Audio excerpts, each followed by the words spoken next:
Hello guys, welcome back to my channel healthy lifestyle with doctor Snehal.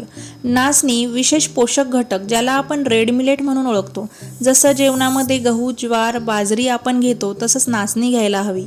तुम्ही घेताय का तुमच्या जेवणामध्ये नाचणी? नसेल तर नक्की खायला सुरुवात करा, कारण नाचणीमध्ये लोह भरपूर प्रमाणामध्ये आहे, जे रक्तवाढीचं काम करतं। ज्या लोकांचं रक्त म्हणजेच HB कमी झालेलं आहे, जे लोक ॲनेमिक आहेत, अशा लोकांनी तर हे नक्की खायला हवं।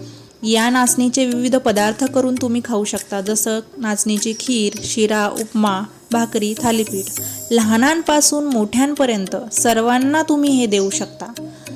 तर जेवणामध्ये या नाचणीचा नक्की समावेश करा, विशेषतः लहान मुलांना नक्की द्या।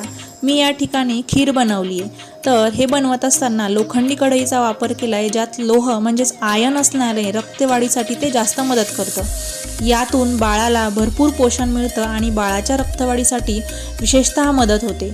ही खीर बनवताना कढईमध्ये 2 चम्मच तूप, जे की गाईचं असावं, टाकून त्यामध्ये 1 वाटी नाचणीचं पीठ भाजून घ्यायचं आहे। त्यानंतर दूध टाकायचं आहे, जे की गाईचं असावं, कारण ही खीर मी बाळासाठी बनवते। थोडासा गूळ घालून बादाम पूड टाका, शिजवून घ्यायचं आहे। तुम्ही इतर ड्रायफ्रूट्सही टाकू शकता, पण मी ही खीर लहान बाळासाठी बनवते म्हणून बादाम पूड घातली आहे, जी बाळाच्या बौद्धिक विकासासाठी मदत करते।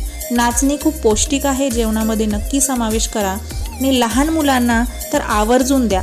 आणि आजचा माझा व्हिडिओ आवडला असेल तर माझ्या चॅनलला लाईक, सबस्क्राईब आणि शेअर नक्की करा। थँक्यू।